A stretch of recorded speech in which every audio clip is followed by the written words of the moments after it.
Students, today we are going to discuss Western blotting. So Western blotting technique is a protein detection technique. This is also known as immunoblotting or protein blotting. This is a very well established and widely used technique, and it is invariably used in biochemistry, molecular biology, life science, medical diagnostics, and many other related fields to detect specific proteins in a sample of tissue homogenate extracts or blood samples. The method is based on building an antibody protein complex via specific binding of antibiotics to proteins which are immobilized on a membrane.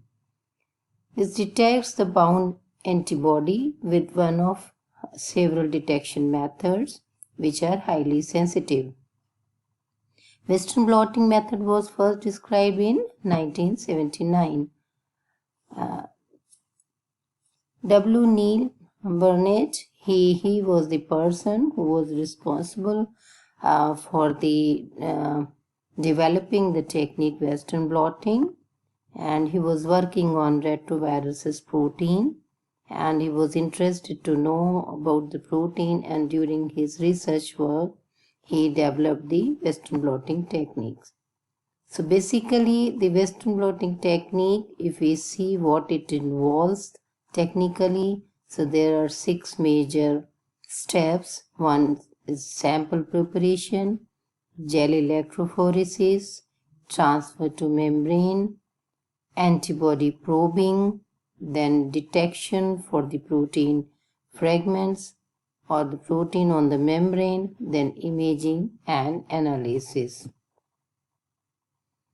Western blotting starts with the first step is the denaturation of the protein. So once the protein is denatured, then it is run on the gel electrophoresis to have the separation of the different types of proteins present in the sample. Once the gel electrophoresis is over, a primary antibody is created specifically for the target protein, and this primary antibody is able to recognize the target protein immobilized on the membrane. Then a secondary antibody is added which recognizes and binds to the primary antibody. This is the sort of chain reaction, one giving rise to another and another giving rise to the another. So in the chain reaction, the last reaction is where the secondary antibody is visualized through various methods which such as staining, immunofluorescence, radioactivity as well as chromogenic detection, and thus it allows, the technique allows the indirect detection of the specific target protein in the sample. Coming to the samples, the protein samples, what could be the samples which are run on Western blot, which can be detected on Western blot? Normally they are the partially at least purified protein samples. Because if all crude extract is taken, then it is slightly difficult, so it is better to partially purify it. This can also have the homogeneity purified protein, and that can be detected as a single band, and this can also be a complex protein mixture from cell and tissue extract. So for doing the sample preparation, this is the first step and important one. So the tissue can be the plant or animal tissues or even single cells. They are harvested, washed and lysed to release a target protein. So to reduce the denaturation of protein for optimum results, all these steps are performed under the cold conditions. So they can be performed either in cold room or over ice. So when cells are disrupted, then endogenous proteases, they are liberated and they degrade the protein and the quality of the protein goes down. So it is essential to maintain the protein in a better condition, that is protein in a native conformation. Once protein is extracted, then protein content is determined. Then protein sample, after the protein has come in the solution, then it is treated with SDS buffer, boiled for 3 minutes, centrifuged, and the clear supernatant is used for the SDS gel electrophoresis.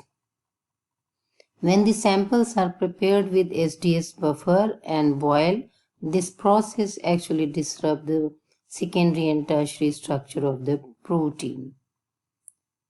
SDS gel electrophoresis, that means SDS page polyacrylamide gel electrophoresis, is used to separate all the protein macromolecules which are present in sample.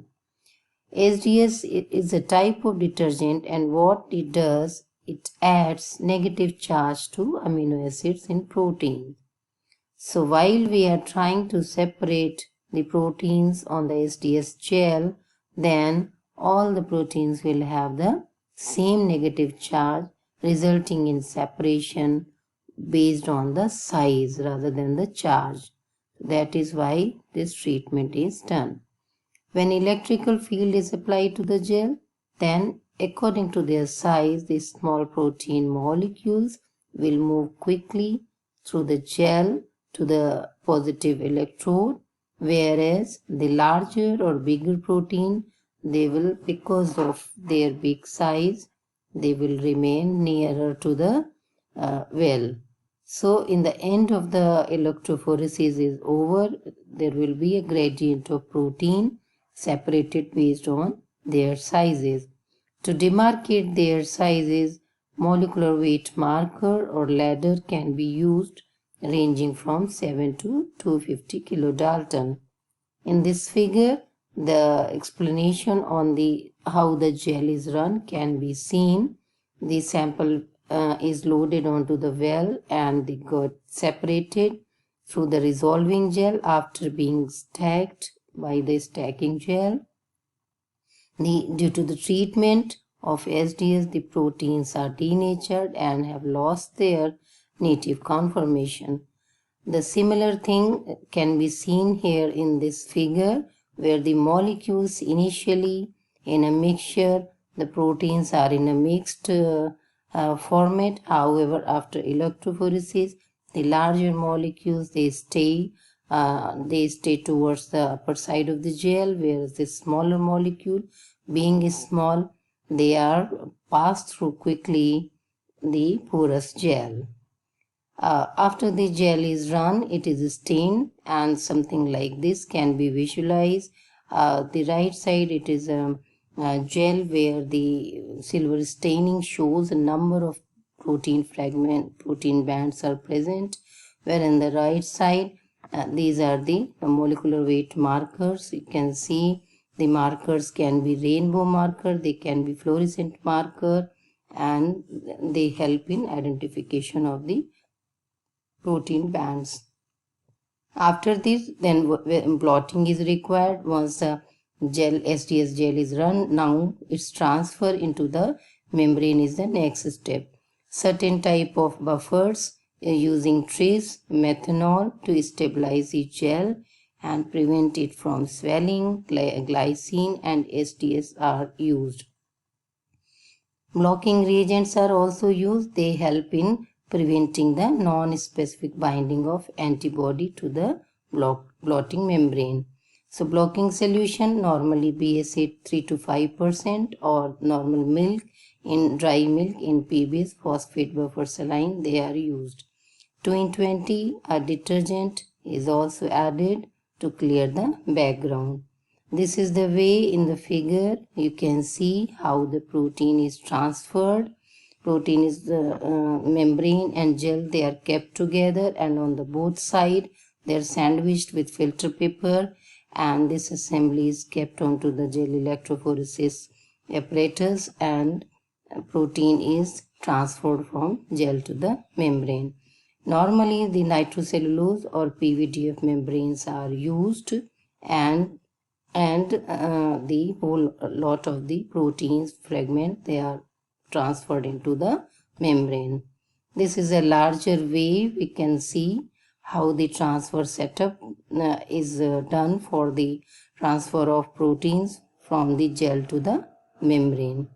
Now membranes are ready where they have the entire protein transferred to them, and they need the detection. So for that, antibody probing and detection is performed. So membranes are first probed using a non-labeled primary antibody directed against the target protein, and this is followed by a specific labeled secondary antibody which is now directed against the primary antibody. This two-step reaction, it maximizes the potential sensitivity of the assay, and smaller concentration of the proteins can also be detected. So as you can see in the figure, primary antibody, this binds to the secondary antibody, and secondary antibody then again conjugated to either to Cy-dye, which gives a fluorescence, or it is conjugated to AP and HRP. So what is AP and HRP? AP is alkaline phosphatase and HRP is horseradish peroxidase. These are the two most commonly used enzymes for detection in Western blotting, and they both can be used for detection of the protein using chromogenic substrates, using chemifluorescent and chemiluminescent substrates.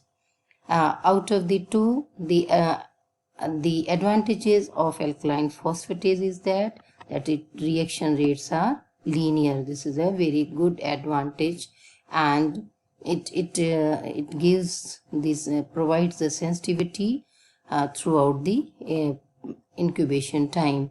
However, sometimes it has a high background, resulting in low signal to noise ratio. Background is generally lower in case of the horseradish peroxidase HRP due to very high substrate specificity. Therefore, sometimes HRP is preferred because of its high activity rate, stability, and low cost. Here we can see there is an example of the detection using colorimetric, chemiluminescence, and fluorescence reactions. So these are the multiple ways to detect the protein of interest in a Western blot. Colorimetric method will give the signal via colored compound. In case of chemiluminescence, the light is emitted. In case of fluorescence, a fluorophore labeled antibody emits the signal. Here again, the same example we can see with the substrate luminol.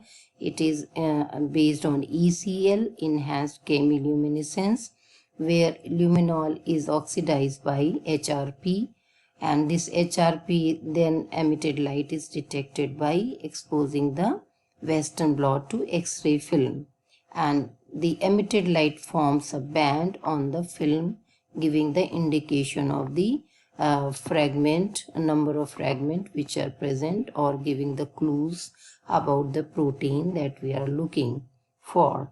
This HRP based method is highly sensitive, and the proteins can be visualized even in picogram and femtogram quantity. To summarize, first the proteins are loaded onto the SDS gel, then electrophoretically transferred. The transferred membrane is blocked with the natural protein, BSA neutral protein, BSA or milk, then treated with the primary antibody followed by secondary antibody, and then which, depending upon the substrate, will give the protein bending pattern, fragment pattern to the Western blot. So it has many applications. The technique has many applications. HIV test, Lyme disease test, which is a multi-organ animal bone disease. FIV is just like HIV. It is for feline immunodeficiency virus, and for BSE, bovine spongiform encephalopathy, also known as mad cow disease. So it has many more applications, lot in medicine, besides giving the basic knowledge about the protein. Thank you very much.